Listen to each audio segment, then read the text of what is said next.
کہ جب وہ کوئی میسج دیتا ہے تو یہ کہتا ہے کہ یہ میسج انفارمیشن کے لیے نہیں ہے، صرف یہ میسج امپلیمنٹ کے لیے ہے، اس کی اپلائی ہونا چاہیے۔ اور اسی لیے میں یہ کہوں گا اپنے آپ سے، آپ سب سے، سارے موجودین سے، کہ اہل الحدیث ہی اصل اہل سنت ہیں اور یہی اصل اسلام والے ہیں۔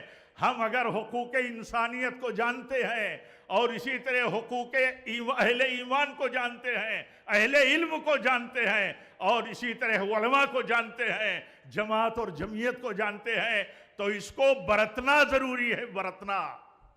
معلومات کوئی چیز نہیں، معلومات میں تو مغضوب قوموں کے پاس سب سے زیادہ علم ہے۔ تو یہ اہم میسج ہے۔ اور 1 منٹ میں اپنی بات ختم کروں گا۔ ناظم اسٹیج آگے مجھے 10 منٹ کا وقت بارہ دیا تھا آپ نے، لیکن بہت تھا۔ میں تو درخواست کر رہا تھا اپنے ذمہ داروں سے کہ میرا وقت زیادہ مفید جن کو بولنا ہے انہیں دیا جاتا تو مجھے زیادہ خوشی ہوتی، لیکن کانفرنس میں شریک تھا اور حکم کا پابند ہوں تو مجھے حاضر ہونا پڑا۔ ایک بات اور کہوں گا، احترام انسانیت کے نام پر، احترام انسانیت ایک اسلام کا بنیادی پہلو ہے۔ اس کے تصور کو واضح کرنا، اس کے دائرے کار کو واضح کرنا اہل علم کی بنیادی ذمہ داری ہے، بلکہ فریضہ ہے۔ احترام انسانیت اسلام کا ایک بنیادی پہلو ہے، اس کے دائرے کار کو واضح کرنا بہت ضروری ہے، بڑا نازک پہلو ہے۔ موضوع جیسے وقت کے تقاضے کا سب سے اور بڑا بنیادی اور اہم موضوع ہے، ویسے اس کے پہلوؤں پر نظر رکھنا، غور کرنا، اس کو سمجھنا سمجھانا اس سے زیادہ اہم موضوع ہے۔ کہیں احترام انسانیت کے نام پر عقیدہ برباد نہ ہو، توحید برباد نہ کی جائے، ولا اور برا کے اصول کو ختم نہ کر دیا جائے اور کھیل بنا دیا جائے، احترام انسانیت اور رواداری کے نام پر دین کا تلاعب ہونے لگے۔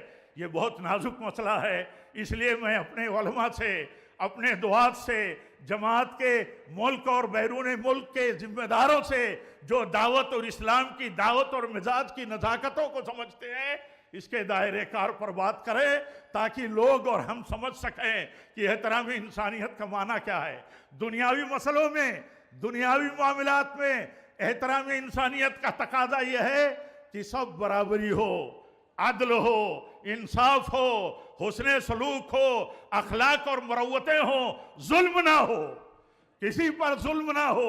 ہمارے نبی صلی اللہ علیہ وسلم نے بات کہی ہے، میں دوسرے دھرم کے گروؤں اور ایکسپرٹ سے کہوں گا کہ اللہ کے نبی نے فرمائی ہے یہ بات کہ ظالم کے خلاف کافر اور نان مسلم کی بددعا قبول ہوگی اگر ظالم مسلمان بھی ہو۔ ظالم مسلمان بھی ہوگا تو غیر مسلم کی بددعا اس کے خلاف قبول ہوگی۔ اسی سے آپ سمجھ سکتے ہیں کہ اسلام کے ہاں انسانیت کے ساتھ عدل اور ان کے خلاف ظلم سے بچنے کی کتنی بنیادی تعلیم ہے۔ اور ایک بنیادی تقاضا جو میں کہنا چاہوں گا وہ چھوڑا نہیں جا سکتا، انسانیت کے احترام کا تقاضا یہ ہے کہ انسانیت کے فلاح و بہبود کی بات ہو، اور انسانیت کے فلاح و بہبود کا انحصار ایک اوپر والے اللہ کی عبادت اور توحید میں منحصر ہے۔ یا ایھا الناس قولوا لا الہ الا اللہ تفلحوا۔ انہی کلمات پر میں بات اپنی ختم کرتا ہوں۔ دوبارہ مبارکباد دیتا ہوں مرکزی جمعیت اہل حدیث کے ذمہ داروں کو، بالخصوص امیر محترم کو اور سارے لوگوں کو، کہ اللہ آپ کی کوششوں میں برکت عطا فرمائے، ہم سب کی حاضری کو اللہ تعالیٰ قبول فرمائے۔ وآخر دعوانا ان الحمدللہ رب العالمین، والسلام علیکم ورحمۃ اللہ وبرکاتہ۔